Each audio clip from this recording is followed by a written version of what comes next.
আলোচনার বিষয় ইসলামের দৃষ্টিতে পিতামাতা ও সন্তানের অধিকার।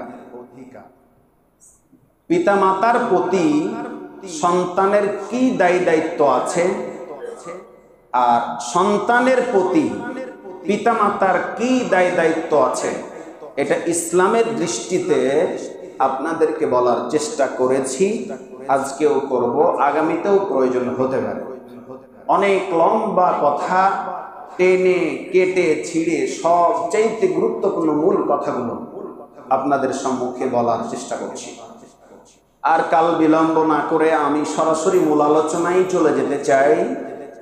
আমাদের প্রত্যেকের জন্যই আলোচনাটা চলার পথের পাথেও হতে পারে, এজন্য খুবই মনোযোগ সহকারে আমাদেরকে শোনা দরকার। আল্লাহ আমাদেরকে শুনে বুঝে আমাদের পারিবারিক জীবনগুলোতে আমল করার তৌফিক আল্লাহ যেন দান করেন। আমরা সবাই বলি আল্লাহুম্মা আমিন। সম্মানিত হাজিরিন, একজন মা মানে আপনার মা, আমার মা। আমরা কি মা ছাড়া পৃথিবীতে এসেছি? পৃথিবীতে মারিয়ামের পুত্র ঈসা আলাইহিস সালাম আল্লাহর এক নবী, যা আমাদের শেষ নবী মুহাম্মদ সাল্লাল্লাহু আলাইহি ওয়াসাল্লামের পূর্বে এসেছিলেন, আগে এসেছিলেন। সেই নবী পিতা ছাড়া এসেছিলেন কার হুকুমে? কথা বলেন, কার হুকুমে? আল্লাহর হুকুমে এসেছিলেন। মানে আল্লাহ চাইলে কিছু যা কিছু তাই করতে পারেন, এটা তার একটা অন্যতম প্রমাণ। এটা আমাদের মুসলিম হিসাবে দৃঢ় বিশ্বাস থাকা দরকার। কিন্তু আমরা যারা এখানে এসেছি অথবা যারা এসেছিলাম আমাদের বংশের ভিতরে অথবা পরবর্তীতে যারা আসবে, মা ছাড়া পৃথিবীতে কেউ আমরা আসি নাই। এসেছি কি? আমার আপনার মা আপনাকে আমাকে যখন প্রসব বেদনার সাহায্যে ভূমিষ্ঠ করেছিলেন, সেই সময় যেই পরিমাণ কষ্ট করেছেন, চিকিৎসা বিজ্ঞানের একটা তথ্য দেখলাম, আপনি আমি সুস্থ মানুষ, সুস্থ থাকার অবস্থায় যদি কষ্ট আমার আপনার উপরে কেউ দেয়, তাহলে পারে 1 ইউনিট 2 ইউনিট 3 ইউনিট করতে করতে যদি কেউ আমাকে আপনাকে সুস্থ শরীরের কোনো দেহওয়ালা মানুষকে কষ্ট দেয়, তাহলে পারে 45 তথা 45 ইউনিট পরিমাণ কষ্ট আপনাকে আমাকে যদি কেউ দেয়, একজন শরীরে সুস্থ শরীরের মানুষ সহ্য করার ক্ষমতা রাখে। কিন্তু আপনার মা, আমার মা যখন ডেলিভারি করেছেন, প্রসব বেদনা মায়ের যখন উঠেছে, তখন যেই পরিমাণ কষ্ট করেছেন শুনলে অবাক হবেন। প্রায় 57 ইউনিটেরও বেশি কষ্ট সহ্য করে আপনাকে আমাকে ডেলিভারি করেছেন। বলেন সুবহানাল্লাহ। 57 ইউনিট প্লাস আপনাকে আমাকে কষ্ট, আমার আপনার জন্য কষ্ট করে ডেলিভারি করেছেন। সে মা, সে বাবার প্রতি সন্তান হিসাবে আমাদের কিছু দায়িত্ব আছে না নাই? জোরে বলেন, আছে না নাই? সেই বিষয়ের উপরে আলোচনার পর্ব আমি করেছি 2টা।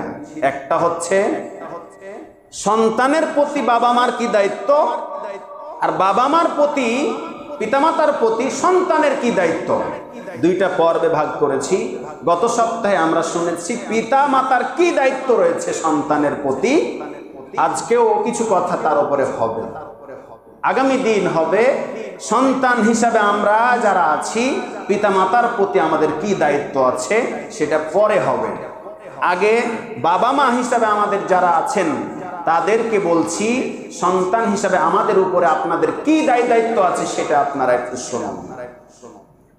সম্মানিত হাজিরিন, আল্লাহ রাব্বুল আলামিন কত সুন্দর করে বলেছেন কোরআনুল কারীমে, হে দুনিয়ার মানুষেরা, তোমরা ভালো করে কান খাড়া করে শুনে নাও।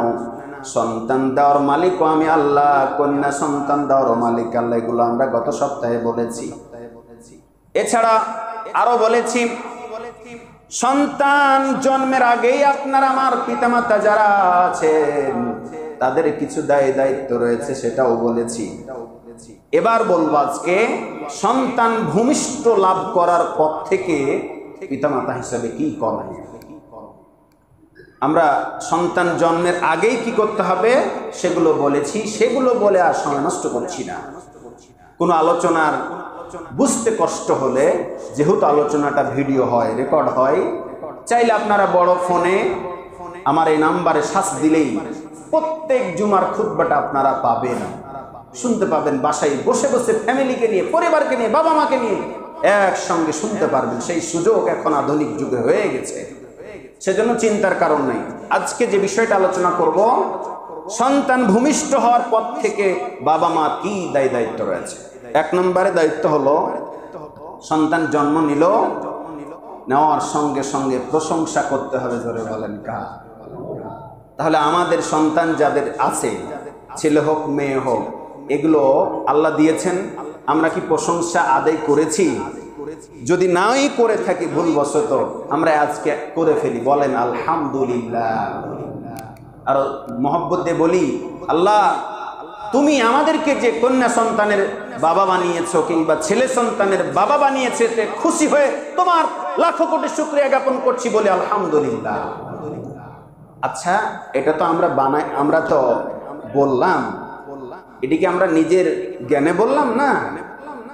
আল্লাহর এক পয়গম্বর, আমাদের জাতির পিতা ইব্রাহিম আলাইহিস সালাম, যখন তার ছেলে ইসমাইল এবং ইসহাক আলাইহিস সালাম জন্মগ্রহণ করেন, তখন তিনি নিজেই আল্লাহর শুকরিয়া স্বরূপ প্রশংসা জ্ঞাপন করেছিলেন, বলেন সুবহানাল্লাহ। আল্লাহর নবী ইব্রাহিম আলাইহিস সালাম ইসহাক এবং ইসমাইল যখন পৃথিবীতে আসে তখন শুকরিয়া জ্ঞাপন করেছিলেন। সেই শুকরিয়ার ভাষাটা কি ছিল? আল্লাহ পাকের কাছে কোনো জিনিস যখন কারো বলাটা এত পছন্দ হয়, তখন সেটা আল্লাহ কোরআনে নোট করে দিয়েছেন। সুবহানাল্লাহ বলবেন না? ইব্রাহিম আলাইহিস সালাম যখন তার ছেলে ইসমাইল এবং ইসহাক পৃথিবীতে আসলো, তখন কোন ভাষায় প্রশংসা জ্ঞাপন করেছিলেন, সেই ভাষাটা আল্লাহ পাকের কাছে এতটাই পছন্দ হয়েছে যে কোরআনুল কারিমে একটা আয়াত হিসাবে আল্লাহ বর্ণনা করে দিয়েছে। সেটা কি? সূরা ইব্রাহিমের 39 নম্বর আয়াত। আল্লাহ রাব্বুল আলামিন বলেন, আলহামদুলিল্লাহিল্লাযী ওয়াহাবালি আলাল কিবারি ইসমাঈল ওয়া ইসহাক। আল্লাহু আকবার। ইসমাইল এবং ইসহাক যখন ভূমিষ্ঠ হলো, দুনিয়াতে আসলো, ইব্রাহিম আলাইহিস সালাম আল্লাহর কাছে আকাশের পানে হাত তুলে বললেন, আল্লাহ তোমার লাখো কোটি শুকরিয়া যে তুমি আমাকে ইসমাইল এবং ইসহাকের মতো ছেলে সন্তানের বাবা বানিয়েছো, ছেলে সন্তান দান করেছো, বলেন সুবহানাল্লাহ। ইন্না রাব্বি লাসামিউদ দুআ, নিশ্চয় তুমি রব সব দোয়া শুনে থাকো, বলেন ঠিক না ঠিক? সব দোয়া প্রার্থনা শুনেন, জোরে বলেন কে? ইব্রাহিম আলাইহিস সালাম বললেন, নিশ্চয় তুমি আমার রব, তুমি আমার দোয়াও কবুল করেছো বা শুনেছো, প্রার্থনাটা শুনেছো। 1 নম্বরে হচ্ছে সন্তান ভূমিষ্ঠ হওয়ার পরে বাবা মা হিসাবে সেজদায় পড়ে আল্লাহর শুকরিয়া জ্ঞাপন করবেন, বলেন ইনশাআল্লাহ। কয় নাম্বার গেল? কথা বলেন একটু। কয় নাম্বার? 1 নাম্বার গেল। 2 নম্বর, আজান দিতে হবে কানে। যখনই ভূমিষ্ঠ হবে তখনই বাবা হিসাব আপনার দায়িত্ব হচ্ছে, ছেলে সন্তান কিংবা মেয়ে সন্তান হলে কানে আজান দিবেন, কানে আজান দিতে হবে। এখানে ছেলে সন্তানের কথা স্পেশালি হাদিসে এসেছে, যেমন আযানা ফি উযুনিল হাসান ইবনে আলী, আলীর পুত্র হাসান যখন ফাতেমার গর্ভ থেকে দুনিয়ায় আসলো, হিনা ওয়ালাদাতুহু ফাতিমা, ফাতিমার গর্ভে থেকে যখন দুনিয়াতে আসলো, ভূমিষ্ঠ হলো, বিসসালা, নবীজি সাল্লাল্লাহু আলাইহি সাল্লাম স্বয়ং নামাজে যেভাবে মুয়াজ্জিন আযান দেয়, ঠিক অনুরূপভাবে হাসানের কানে নবীজি স্বয়ং আযান দিয়েছিলেন। সুবহানাল্লাহ বলেন। দ্বিতীয় নম্বর দায়িত্ব হলো বাবা হিসাবে আপনার আমার সন্তানের কানে আযান দেওয়া। বলেন ইনশাআল্লাহ করতে পারবো তো? এটা আবু দাউদ শরীফের 5105 নম্বর হাদিস। 3 নম্বরে আমার আপনার দায়িত্ব বাবা হিসাবে, ক্বালা রাসূলুল্লাহ সাল্লাল্লাহু আলাইহি ওয়াসাল্লাম, নবীজি বলেন, কুল্লু গুলামিন রহিনাতুন বিআকিকাতিহি তুজবাহু আনহু ইয়াওমা সাবিহি ওয়া ইহলাকু ওয়া ইউসাম্মা। বলেন আল্লাহু আকবার। নবীজি সাল্লাল্লাহু আলাইহি ওয়াসাল্লাম বলেছেন 3 নম্বরে দায়িত্ব হলো পিতা হিসাবে যখন সন্তান ভূমিষ্ঠ লাভ করবে তখন আকিকা দিতে হবে, মাথার চুলটাও কেটে ফেলতে হবে, সুন্দর দেখে নাম রাখতে হবে। হাদিস যেটা বললাম, প্রত্যেক শিশু তার আকিকার বিনিময়ে বন্ধক থাকে। আকিকা কেন দিতে হবে? একটা সন্তানের আপদ বিপদ বালা মুসিবত আরো নানাবিধ কারণে সন্তানের ভবিষ্যৎ কামনায় নবীজি সাল্লাল্লাহু আলাইহি ওয়াসাল্লাম সন্তানদের আকিকা দিতে বলেছেন। বলেন সুবহানাল্লাহ।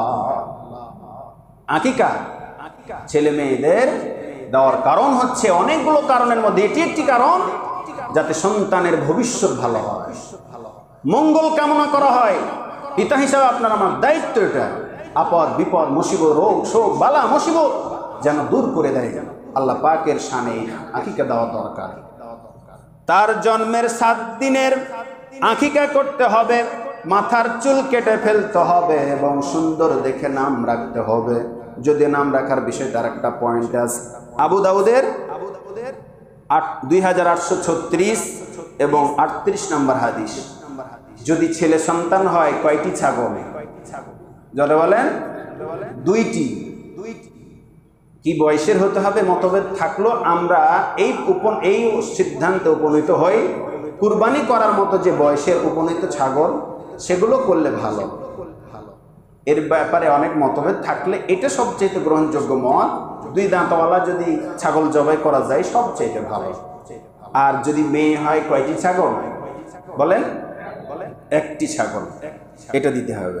4 নম্বর দায়িত্ব বাবা হিসাবে আমার আপনার, নবজাতক শিশুর মুখে খেজুর চিবিয়ে ভিতরের তালুর সঙ্গে লাগিয়ে দিতে হবে এবং দোয়া করতে হবে। যদি বলেন কোথায় পেলেন? সহিহ বুখারীর 3909 নম্বর হাদিস। নবীজি সাল্লাল্লাহু আলাইহি ওয়াসাল্লামের কাছে কোন শিশু বাচ্চা আসলে, জন্মগ্রহণ করার পরে শিশু বাচ্চাকে দেখলে স্বয়ং নবীজি সাল্লাল্লাহু আলাইহি ওয়াসাল্লাম খেজুর চিবিয়ে শিশু বাচ্চার তালুর ভিতরে চিবিয়ে লাগিয়ে দিতেন এবং দোয়া করে দিতেন। বলেন সুবহানাল্লাহ।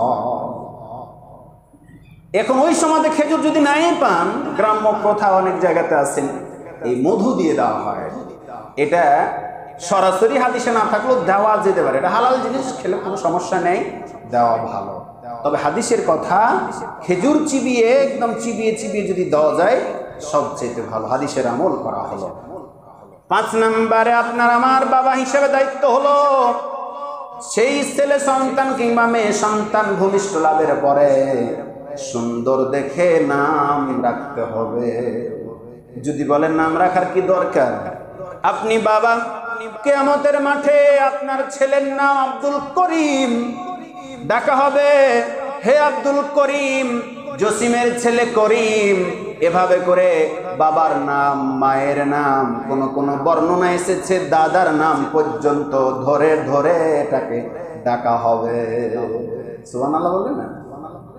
তাহলে যদি কারো নাম বল্টু মিয়া হয়, বল্টু সল্টু পল্টু কি যেন নাম, যেগুলোর অর্থ নাই, যেগুলোর ভাষা ভালো না, ডাকতেও কেমন বিশ্রী লাগে, এমন উদ্ভট নামগুলো পরিহার করতে হবে।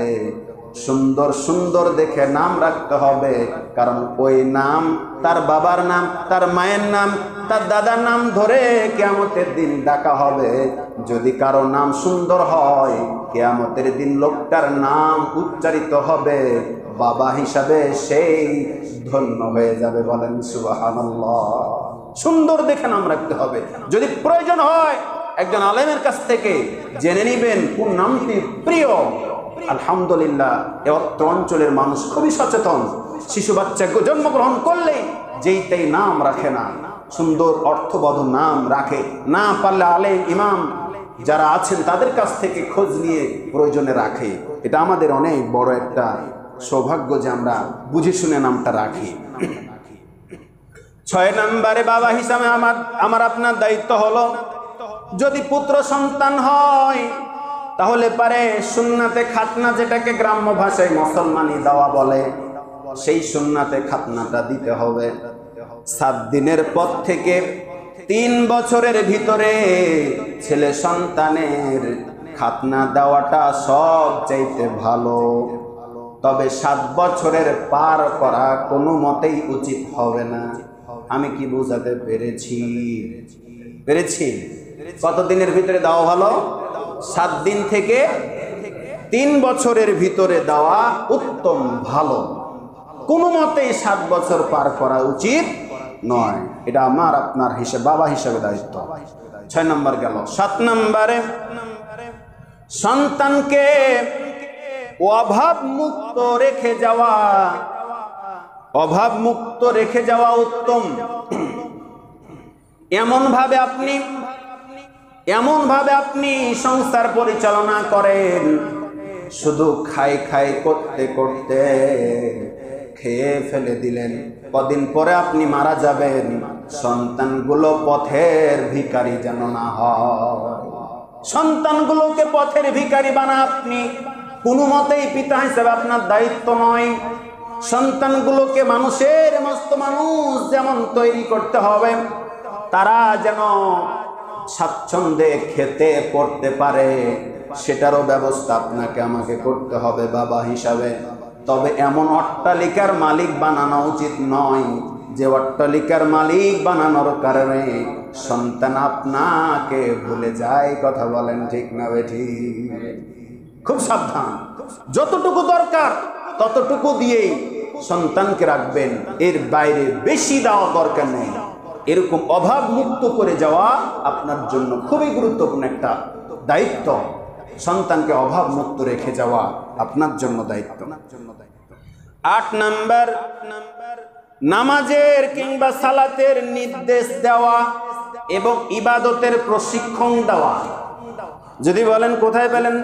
কোরআনুল কারীমে সূরা তাহার 132 নম্বর আয়াতে আল্লাহ পাক ঘোষণা দিলেন, ওয়া'মুরু আহলাকা বিস-সালাতি ওয়াসতাবির আলাইহা লা নাসআলুকা রিজকা নাহনু নারযুকুক ওয়াল আকিবাতু লিত-তাকওয়া।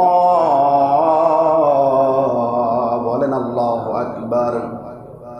আল্লাহ সুবহানাহু ওয়া তাআলা বলছেন, দুনিয়ার বান্দারা, আমার বান্দারা, তোমরা ভালো করে শুনে নাও, নিজেদের পরিবার পরিজনকে তোমরা নামাজের নির্দেশ দাও। কঠিন কথা।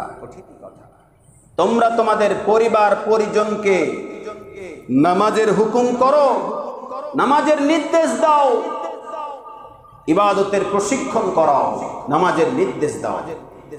শুধু নামাজের নির্দেশ দিলে হবে না, তোমরাও যথাসময়ে সঠিক নিয়মে নামাজ আদায় করো। কথাটা জোরে বলেন কার? জোরে বলেন কার? আল্লাহ পাকের কথা, সূরা তাহার 132 নম্বর আয়াত। আল্লাহ ঘোষণা দিচ্ছেন, তোমরা তোমাদের পরিবার পরিজনকে নামাজের নির্দেশ দাও, তোমরা নিজেরাও আদায় করো। আমি আল্লাহ তোমাদের কাছ থেকে কোনো রিজিক চাই না। বলেন সুবহানাল্লাহ। আল্লাহ কি আপনার আমার কাছে রিজিক চায়? কখনো কি বলেছে, হে বান্দারা আমি না খেয়ে আছি, আমি তোমাদের রব আল্লাহ, না খেয়ে আছি, আমাকে রিজিক দাও, আমাকে খেতে দাও, এরকম কি কখনো বলেছে? বলে নাই। আল্লাহ বলছেন লা নাসআলুকা রিজকা, আমি তোমাদের কাছে রিজিক চাচ্ছি না, আমি তোমাদের কাছে রিজিক চাই না, বরং নাহানু নারযুকুক, আমি আল্লাহই তোমাদেরকে রিজিকের ব্যবস্থা করেছি। বলেন সুবহানাল্লাহ। রিজিকের ব্যবস্থা করেছেন কে? একটা মানুষ না, পশু পাখি পিপিলিকাও যদি হয়, মশাও যদি হয়, বলেন তো তাকে কি না খেয়ে মারে?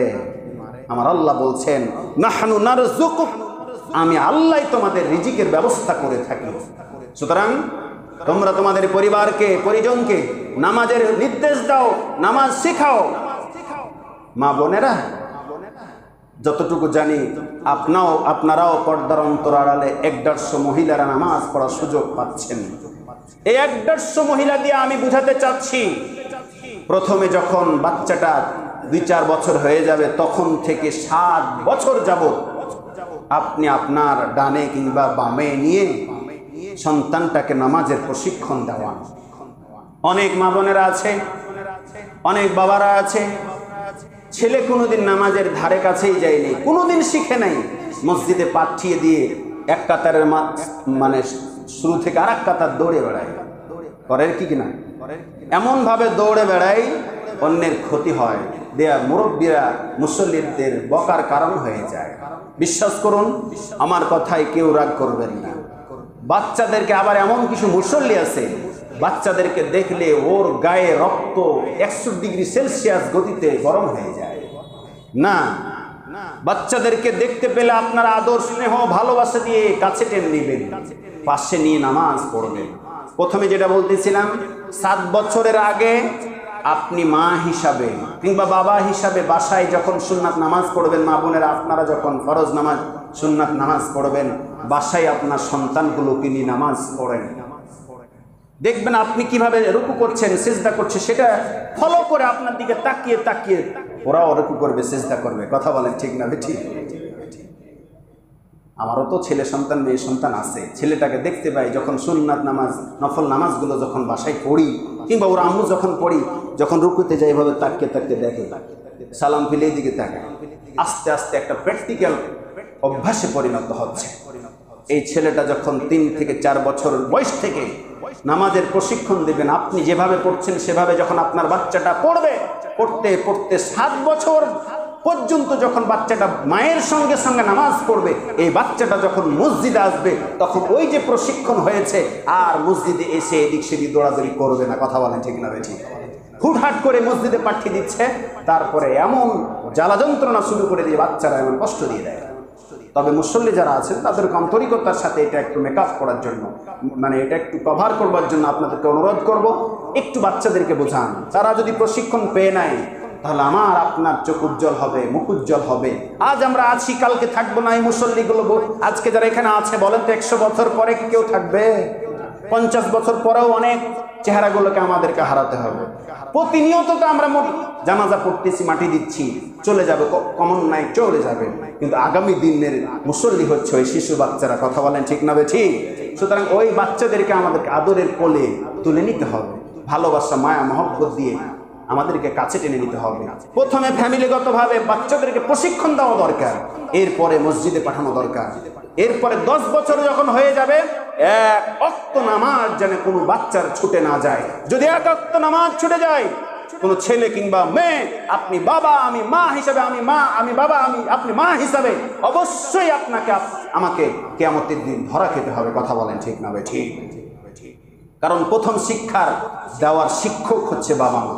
যেটাই শিক্ষা দিবেন সেটাই সেভাবেই গড়ে উঠবে। বলতেছিলাম, নিজেদের পরিবার পরিজনদেরকে নামাজের নির্দেশ দাও এবং তোমরাও নামাজ পড়ো। আমি তোমাদের কাছে রিজিক চাই না, বরং আমি আল্লাহ তোমাদেরকে রিজিক দিয়ে থাকি। ওয়াল আকিবাতু লিত্তাকওয়া,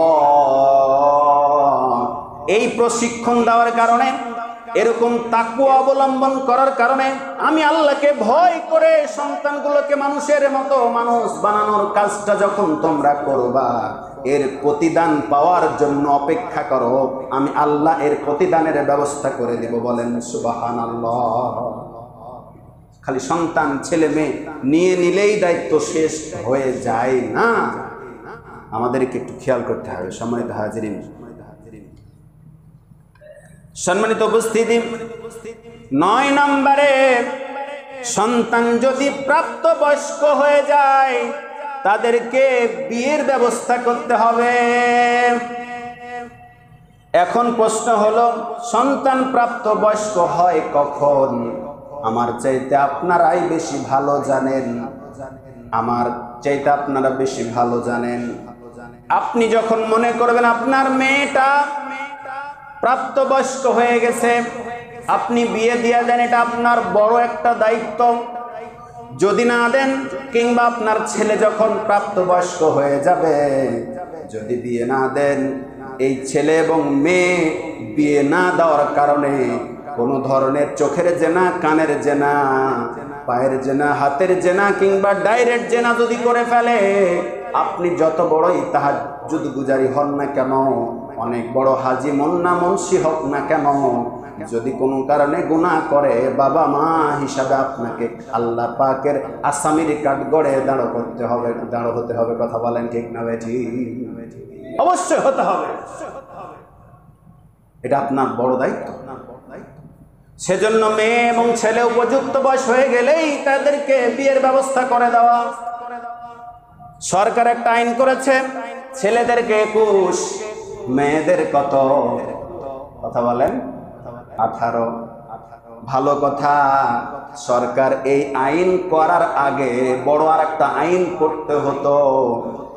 18 কিংবা 21 বছর পর্যন্ত ওই ছেলে কিংবা মেয়ে নিরাপদ দেহ নিয়ে থাকবে, কোনো ধরনের পর্দার ঘাটতি হবে না, কোনো ধরনের টর্চারিং শিকার হবে না, ব্রিজিং এর শিকার হবে না, এমন একটা পরিবেশ সৃষ্টি করার আইন করে ওই আইনটা করার দরকার ছিল। কথা বলেন ঠিক না ভাই? ঠিক।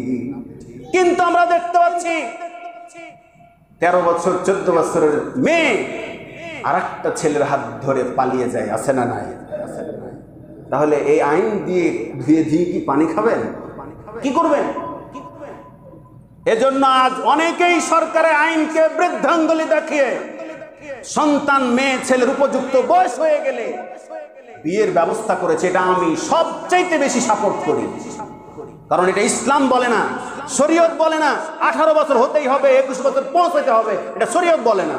প্রাপ্তবয়স হয়ে গেলে তার বিয়ের ব্যবস্থা করে দিতে হবে। সম্মানিত হাজির, হয়তো বলবেন হুজুর আপনি কি বাল্য বিবাহের পক্ষে বলে দিলেন? না, আমি ওটা বলতে চাচ্ছি না। আমি বলতে চাচ্ছি, হ্যাঁ, আপনি আপনার ছেলেকে আপনার মেয়েকে কন্ট্রোলে যদি রাখতে পারেন, 25 বছর পর্যন্ত বিয়ে দিয়েন না, আপত্তি কি, সমস্যা কি? কিন্তু আজের এই পরিবেশে, এই নোংরা সমাজে, এই নোংরা পরিবেশে আমি গ্যারান্টি দিতে পারবো আমার ছেলেটা, আমার মেয়েটা কলেজে গিয়ে একাই আসবে না, জামাই সাথে করে আসবে। এটা কি বলতে পারবো? কথা বলেন, পারবো? সেই পরিবেশ তো নেই। কলেজে যাওয়ার সময়, হাই স্কুল যাওয়ার সময়, বিশ্ববিদ্যালয়ে যাওয়ার সময় কতজন যুবক যারা দুষ্টু টাইপের, তার হাঁ করে বসে থাকে, কিভাবে সম্ভব? এজন্য বিয়ের উপযুক্ত বয়স হলেই বিয়ে দিতে হবে। মা বোনদের ক্ষেত্রে খুবই গুরুত্বপূর্ণ। মেয়েদের ক্ষেত্রে 12 কিংবা 13 বছর হয়ে গেলে ওরা ম্যাচিউর হয়ে যায়, বিয়ের উপযুক্ত বয়সে চলে আসে। তারপর থেকে যত দ্রুত দেওয়া যায় চেষ্টা করা দরকার, এটা দরকার। এটা আমার পরামর্শ, কোরআন হাদিস যেটা পড়ে পেয়েছি। ছেলেদের ক্ষেত্রে 14 না হলেও 15 কিংবা 16 বছরে পড়ে গেলেই তারা ম্যাচিউর হয়ে যায়। চেষ্টা করতে হবে তারপরেই দেওয়া দরকার। হ্যাঁ, আপনার ছেলেকে নৈতিক শিক্ষা দিয়ে যদি থাকতে পারেন সেটা ভিন্ন বিষয়। তবে একটা কথা এটাও মানতে হবে, সরকার যে আইন করেছে সেটা আইনের ব্যাপারে অবশ্যই কিছুটা লজিক আছে, কারণ আছে। সেটা হচ্ছে, একটা মেয়ে যখন 13-14 বছরে বিয়ে হয়, 15 বছর বয়সে সে মায়ের সন্তানের মা হয়ে যায়। সন্তানের মা হতে গিয়ে এত ছোট্ট বাচ্চা, হাড় হাড্ডি পুষ্টি হয়নি, শক্ত হয়নি। এই মেয়েটা যখন মা হয়ে যায়, তখন এই মেয়েটা গর্ভে সন্তান আসার কারণে গর্ভে সন্তান প্রসব করতে গিয়ে অনেক সময় ঝুঁকিতে থাকে, মৃত্যুর কারণ হতে পারে। নানাবিধ কারণে সরকার এটা চিন্তা ভাবনা করে একটা বয়সের এভারেজ করেছেন, সেটাও সাধুবাদ জানানোর প্রয়োজন। কিন্তু আমার কথা হচ্ছে তার আগেও এটা নিশ্চিত হওয়া দরকার ছিল, এই আইন করা দরকার ছিল, যাতে করে ছেলে মেয়েরা অবাধভাবে মিলামেশায় সুযোগ না পায়, এমন একটা কোরআনিক আইন সমাজে প্রতিষ্ঠিত করার দরকার ছিল না বলেন? তারপরে এই আইন করা দরকার ছিল। সম্মানিত হাজিরিন, আসুন, সন্তান প্রাপ্তবয়স্ক হয়ে গেলেই তাদের বিয়ের ব্যবস্থা করতে হবে। কেন?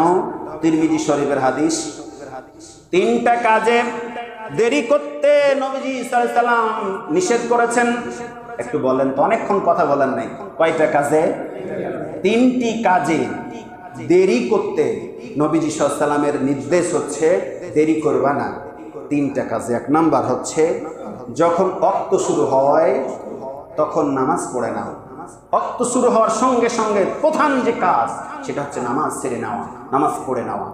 ওয়াক্ত শেষ শুরু হলেই নামাজ পড়তে হবে। 2 নাম্বার, ছেলে মেয়ের বয়স প্রাপ্ত হয়ে গেলেই তাদের বিয়ের ব্যবস্থা করতে হবে। 3 নাম্বার, যখন কেউ মারা যাবে খুব বেশি সময় নিয়ে দাফন কাজ করা উচিত নয়, যত দ্রুত পারা যায় তাকে দাফন কাজ করতে হবে। কয়টা বললাম?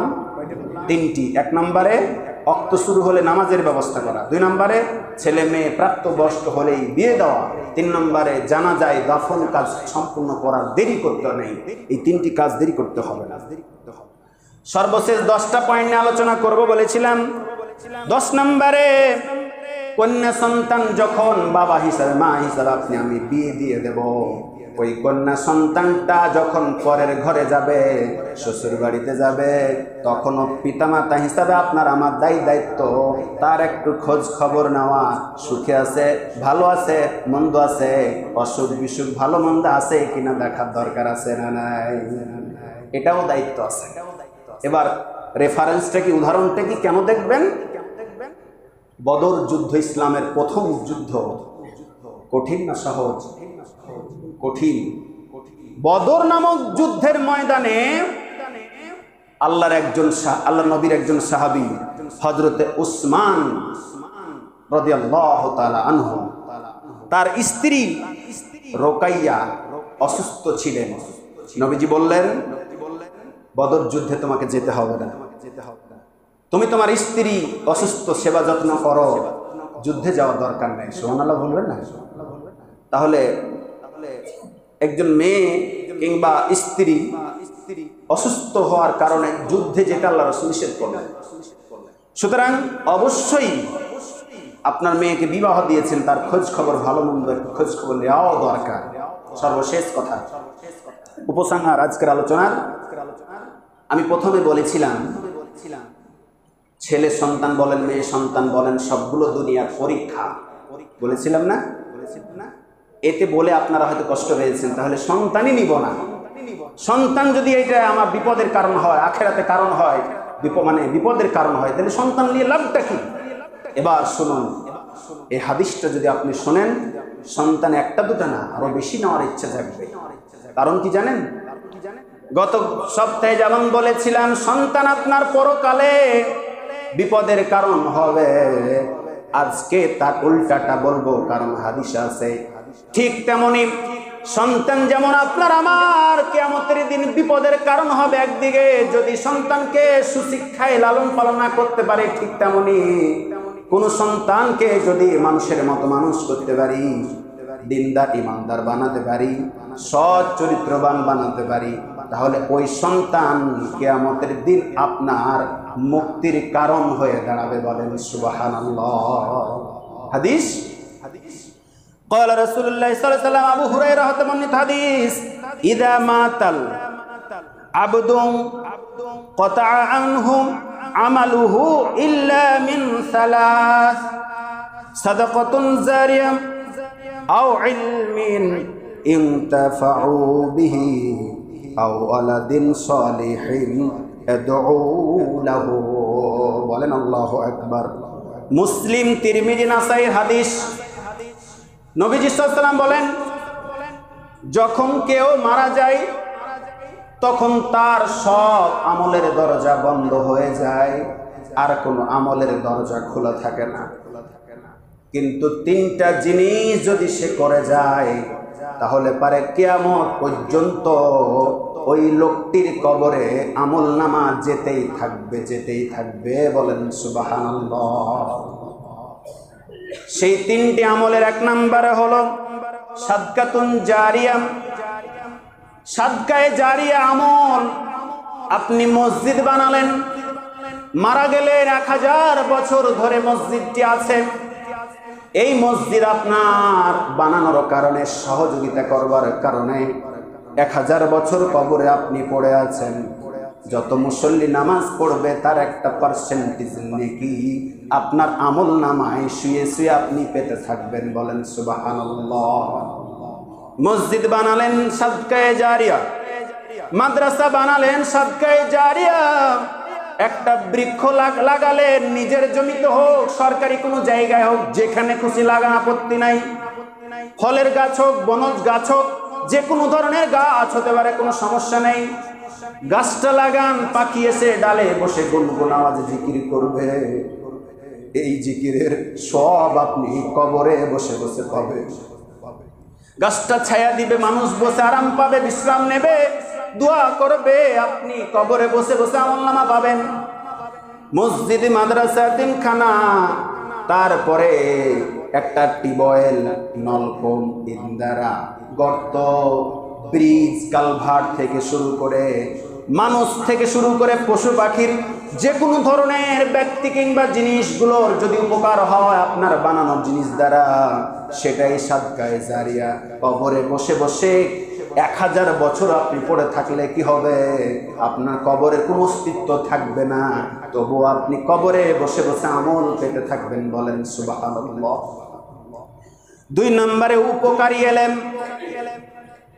উপকারী এলেম, যেই জ্ঞান দিয়ে মানুষ উপকার হয় সেই জ্ঞান চলতে আছে, কিয়ামত পর্যন্ত চলতেই থাকবে। এই জ্ঞান প্রচার করবার কারণে, পৌঁছে দেওয়ার কারণে আপনার আমলনামা কবরে যেতেই থাকবে। সর্বশেষ 3 নম্বরে, এমন সন্তানকে আপনি সুশিক্ষিত করেছেন, সৎ চরিত্রবান বানিয়েছেন, যেই সন্তান আপনার মৃত্যুর পরে মাঝে মাঝেই দোয়া করে, প্রতিনিয়ত দোয়া করে, রব্বিরহামহুমা কামা রব্বায়ানি সগীরা। আপনি কবরে শুয়ে আছেন তো কি হয়েছে? আপনার সন্তান আপনার মুক্তির জন্য আল্লাহর কাছে দোয়া করছে। নেক সন্তানের দোয়া আল্লাহ রাব্বুল আলামিন পিতার নাজাতের জন্য কবুল করবেন। বলেন সুবহানাল্লাহ। তাহলে সন্তানগুলোকে মানুষের মতো মানুষ করা দরকার আছে না নাই? আসুন, এ পর্যন্ত আলোচনা শেষ। পিতামাতা হিসাবে সন্তানের প্রতি আপনার কি কি দায়িত্ব রয়েছে 2 সপ্তাহে বললাম। আগামী দিন সন্তান হিসাবে আমরা যারা আছি আমাদের কি কি দায়িত্ব আছে পিতামাতার প্রতি সেগুলো বলবো। আল্লাহ পাক তৌফিক দান করুন, আমিন।